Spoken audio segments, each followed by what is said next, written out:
నమస్తే, welcome to reflection news. నేను శర్మ. చూస్తున్నారు కదా మీరు,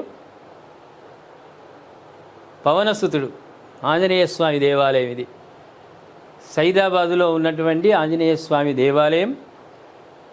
ఈ స్వామి దేవాలయాన్ని కూడా భక్షించే వాళ్ళు, భోజించే వాళ్ళు ఉన్నారు.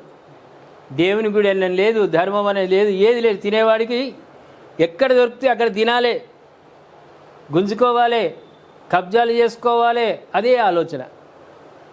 ఒక సామాన్యుడికి ఉండేది ఆలోచన. సామాన్యుడు భక్తుడిగా గుడికి పోతాడు, దండం పెట్టుకుంటాడు, తీర్థప్రసాదం తీసుకుంటాడు, స్వామి చల్లదుడు అంటాడు. కబ్జాలు చేసేవాళ్ళు ఉన్నారు. కబ్జాలు, రాజకీయ నాయకుల వ్యవహారాలు ఎట్లుంటాయి మీకు తెలుసు ఆ కథ. రాముడు వానరసేన రావణ బ్రహ్మతో యుద్ధం చేసిన సమయంలో రాక్షసులు చనిపోతారు. ఇటువంటి కాకుండా కొలి ప్రాణం మీద కొంతమంది ఉంటారు. వానరసేనను కాపాడిండు స్వామి. చనిపోయిన వానరసేనను అందరినీ కూడా నిద్ర నుంచి లేపిండు.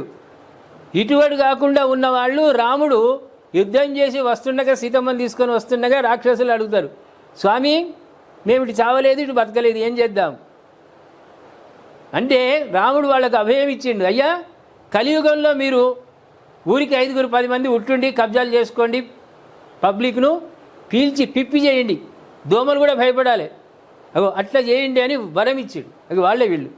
గుళ్ళు, గోపురాలు, న్యాయం, ధర్మం ఏముండదు, ఇక కబ్జాలు చేయాలి.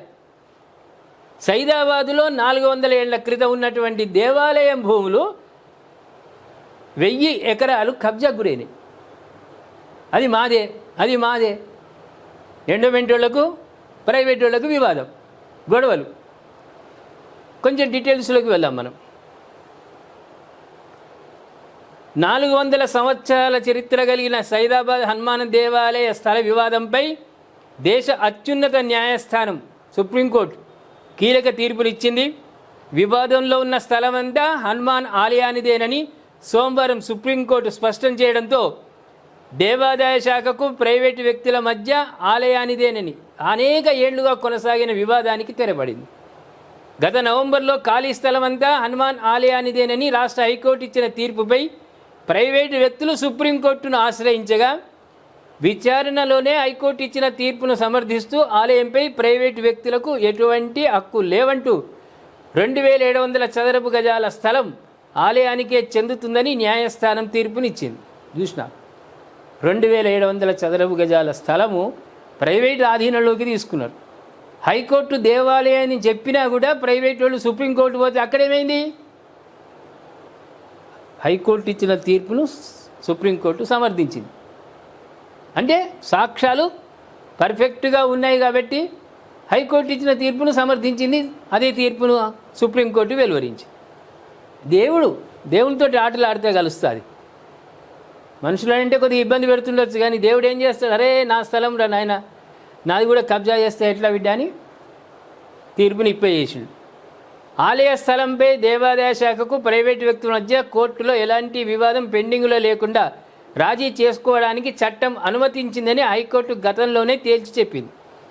ఆలయానికి చెందిన 1000 చదరపు గజాల స్థలం ప్రైవేటు వ్యక్తులతో రాజీ కుదుర్చుకోవాలంటూ హనుమాన్ ఆలయానికి అనుమతిస్తూ 1990లో మార్చి 31న దేవాదాయ శాఖ కమిషనర్ ఇచ్చిన ఉత్తర్వులు చెల్లవని పేర్కొంటూ 16 ఏళ్ల నాటి పిటిషన్ను హైకోర్టు తీర్పులో వెలువరించింది. కమిషనర్ ఉత్తర్వులను సవాల్ చేస్తూ ఆలయ భక్త మండలి హైకోర్టులో 2006లో పిటిషన్ దాఖలు చేయగా, జస్టిస్ నగేష్ భీమపాక ఇటీవల విచారణ చేపట్టారు. పిటిషనర్ల తరఫున న్యాయవాదులు వాదనలు వినిపిస్తూ మొత్తం 2700 చదరపు గజాల ఆలయానికి చెందినదని కోర్టు తీర్పు వెలువరించింది. ప్రైవేటు వ్యక్తులు హైకోర్టు తీర్పును సవాల్ చేస్తూ సుప్రీంకోర్టును ఆశ్రయించిన హైకోర్టు ఇచ్చిన తీర్పును సుప్రీంకోర్టు కూడా సమర్థించింది. ఇక మన భక్తులు ఆగుతారా? ఇటువంటి తీర్పులు భగవంతుడికి అనుకూలంగా వచ్చినప్పుడు భక్తులు ఆగుతారా? వాళ్ళు ఆనందంగా ర్యాలీలు తీస్తూ మొక్కులు చెల్లించుకున్నారు. మొక్కిండ్రు వాళ్ళు, స్వామి నీకు అనుకూలంగా నీకు తీర్పు వచ్చేటట్టు చెయ్యి, మేము మా తలనీలాలు ఇస్తామనో లేకుంటే ఇంత ఇస్తామనో మొక్కుకున్న వాళ్ళందరూ మొక్కులు చెల్లించుకున్నారు.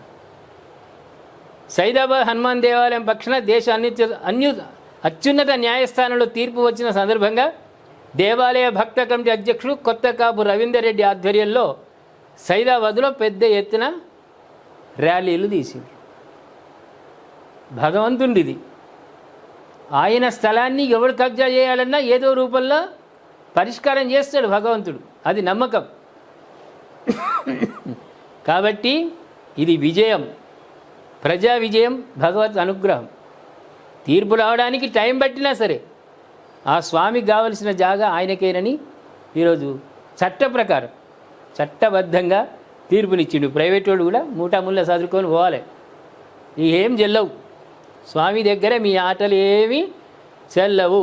ఏమంటారు ప్రేక్షకులారా? ఈ సైదాబాద్ భూ వివాదంపై తెర పడింది. ఈరోజుకు సుప్రీంకోర్టు తీర్పిచ్చింది. ఇది సనాతన ధర్మ విజయం. మనం నమ్మే భగవంతుడు చేసినటువంటి విజయం ఇది. దయచేసి కామెంట్ రూపంలో తెలియజేయండి. సబ్స్క్రైబ్ చేసుకోండి, షేర్ చేయండి.